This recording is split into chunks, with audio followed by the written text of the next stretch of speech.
Mr. Incredible and Elastigirl are both superhero crime fighters. They both admit to media people that they have alternate personas that they hide from the public to maintain their privacy. They meet while chasing a criminal and fall in love. On the day of his wedding with Helen Elastigirl, Bob Parr Mr. Incredible helps an elderly woman with her cat, stops a police car chase, and thwarts a civilian's attempted suicide by tackling him through a skyscraper window. Bob then discovers supervillain Bon Voyage robbing the building. A boy named Buddy interrupts Mr. Incredible when he stops a bank robbery by Bon Voyage, Dominique Louis, who is a French supervillain who uses explosives. Bob rejects Buddy and Voyage clips a bomb onto Buddy's cape. Incredible saves him by removing the bomb that falls on the metro tracks and ends up blowing it. Mr. Incredible then stops an oncoming metro train with brute force to save all the passengers. Buddy really wanted to be Mr. Incredible's sidekick. Buddy is sent home by the police when Mr. Incredible says that he does not need a sidekick as he worked alone. Buddy turns bitter and decides to no longer consider Mr. Incredible as his role model. Bob reaches late for his own wedding, but eventually marries Helen. Public opinion turns against superheroes due to the collateral damage caused by their crime fighting. The saved person sues Mr. Incredible for causing him physical harm during his suicide attempt. Mr. Incredible was also sued by the passengers of the metro train, who claimed that Incredible's actions caused them bodily injury. After several lawsuits, the government initiates the Superhero Relocation Program, which forces supers to permanently adhere to their secret identities and abandon their exploits. Supers are granted amnesty from their past actions in exchange for the promise that they will not resume their superhero work ever again. 15 years later, Robert/Bob Parr, playing Craig T. Nelson, and Helen/Parr, Holly Hunter, formerly known as Mr. Incredible, who possessed super strength, and Elastigirl, who had the ability to stretch her body like rubber, live with their children, 15-years-old Violet, Sarah Vowell, who can become invisible and generate an impact-resistant force shield, 10-years-old Dash, possessing super speed, and baby Jack, Eli Fusile, and Maeve Andrews, whose powers are yet unknown. They are a suburban family living in Metroville. Bob and Helen moved to Metroville 3 years ago. The family is often now struggling with everyday life problems and is sometimes dysfunctional. Although he loves his family, Bob resents the mundane repetitiveness of his suburban lifestyle and white-collar job as an insurance adjuster, where his only job is to deny claims of legitimate claimants by tying them up in paperwork. Secretly, hiding from his supervisor, Bob helps deserving customers, such as Miss Hoganson, by detailing out the process they need to follow to get their claims approved. Bob's demeaning boss, Gilbert Huff, is a tiny man compared to Bob, but constantly yells at him for approving payments on client policies. Bob notices a newspaper article that mentions that one of Super's is now reported missing. Together with his best friend, Lucius Best, formerly known as Frozen, who can form ice from humidity, Bob occasionally relives the glory days by moonlighting as a vigilante. They save people from dangerous situations without being identified by the police or anyone else. Dash is frequently in trouble in school for mocking the teacher, Bernie Kropp, but nothing can be proven as Dash is too fast for the class cameras to record anything. Helen tells Dash that the world wants them to fit in and asks him to suppress his powers. Violet struggles to fit in at her school as she is overtly shy and cannot even communicate with a boy, Tony Ridinger, that she has a crush on. One day, Bob's supervisor, Gilbert Huff, prevents him from stopping a mugging while he was lecturing him on how Bob should not help his customers. Bob loses his temper and injures Gilbert by throwing him through multiple walls in the office, resulting in Bob's dismissal. The government representative tells Bob that they are tired of paying for Bob's mistakes. The company has to be paid, Gilbert has to be paid, and the government spends money to relocate the family and create new identities.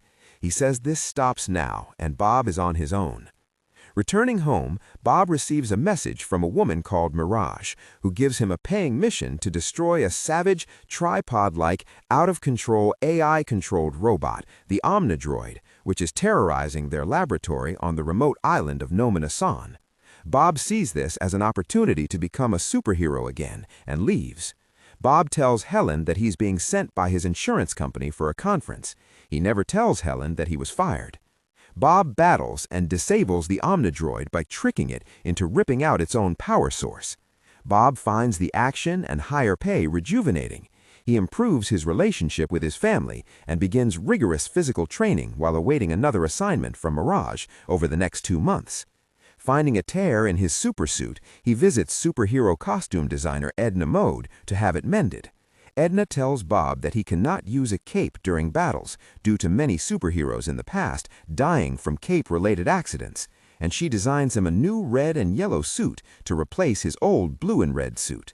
Incorrectly assuming he has told his family about going back into superhero business, Edna decides to design new suits for the entire family. Setting out for Nomina-san once again, Bob discovers Mirage is working for Buddy Pine, a disaffected former fan whom he had rejected as his sidekick, Incrediboy. This incident had a huge negative impact on Buddy, who decided that people only worshipped strength. Buddy believes that Mr. Incredible rejected him since he didn't have any superpowers. Buddy has now become a ruthless inventor and wealthy arms dealer. Having adopted the alias Syndrome, Mr. Incredible is fan-turned-supervillain who uses his scientific prowess to give himself enhanced abilities. Syndrome throws Bob into a lake and attempts to kill Bob with a miniature bomb, but Bob escapes via swimming through a cave, though Syndrome assumes him to be dead. Bob escapes Syndrome and is able to hide from his drone cameras.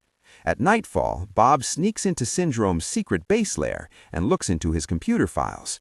Bob finds that Syndrome has been secretly planning and thus far succeeding in a mass genocide scheme known as Operation Kronos and has been testing previous Omnidroid replicas via killing past superheroes and has plans already to kill Helen. Syndrome intends to send the perfected Omnidroid to Metroville, where he will secretly manipulate its controls to defeat it in public, becoming a hero himself. He will later sell his inventions so that everyone can become super, rendering the difference meaningless. Helen finds the mend in Bob's old suit and knows only Edna could have done it. Helen visits Edna, who shows Helen the new suits that she has built for her kids, suitable for their powers. Helen learns what Bob has been up to. She activates a beacon Edna built into the suits to find Bob, inadvertently causing him to be captured while infiltrating Syndrome's base. Bob is attacked by automatic guns that shoot a sticky ball-like substance that grows and gets heavier, weighing Bob down and making his movement impossible even with his super strength. Helen takes the new suits home and borrows a jet from her longtime pilot friend Snug Porter and uses it to pursue Bob. The kids find out that she's leaving for a secret mission and even find their own special suits. Helen finds out that Violet and Dash have stowed away, leaving Jack-Jack with babysitter Carrie. Helen's radio transmissions are picked up by Syndrome, who sends anti-aircraft missiles to shoot her down. Despite knowing that there are children on the plane, Syndrome orders the plane to be shot down. The plane is destroyed, and Bob believes he lost his family, but Helen and the kids survive by using their powers collectively. Violet creates a force field around the family to help them survive. Helen stretches into a parachute to help them land, and Dash runs fast on water to create a water jet-like effect to reach the island. Helen infiltrates the base after she hides the kids in a cave on the island and telling them to use their powers in case they get into trouble. Helen discovers Syndrome's plan. The kids are forced to escape the cave, as the cave was at the end of the exhaust system for the rocket being launched by Syndrome to transport the Omnidroid to Metroville. The kids are located by the island's security system, and they launch weapons against them. While in custody, Bob gets a hold of Mirage, but Syndrome challenges Bob to kill her, but Bob can't since he is not a murderer. Mirage is discontented with Syndrome's indifference when her life was threatened. Mirage releases Bob and informs him of his family's survival. Helen arrives and races off with Bob to find their children. Syndrome's guards chase Dash and Violet, who fend them off with their powers before reuniting with their parents. Syndrome captures them all, leaving the family imprisoned while he follows the rocket transporting the Omnidroid to Metroville. The Parrs escape to Metroville in another rocket with Mirage's help. Due to its advanced AI, the Omnidroid recognizes Syndrome as a threat to itself and shoots off the remote control on Syndrome's wrist, making him incapable of controlling it and knocking him unconscious. The Parrs and Lucius fight the Omnidroid together. Helen acquires the remote control, allowing Bob to use one of the robot's claws to destroy its power source. The Parrs and Lucius are hailed by the public, just as Syndrome awakens to see their victory. Returning home, the Parrs find Syndrome, who plans to kidnap Jack-Jack and raise him as his own sidekick out of revenge. As Syndrome flies up towards his jet, Jack-Jack's own shape-shifting superpowers manifest, and he escapes Syndrome in midair. Helen catches Jack-Jack, and Bob throws his car at Syndrome's plane as he boards it.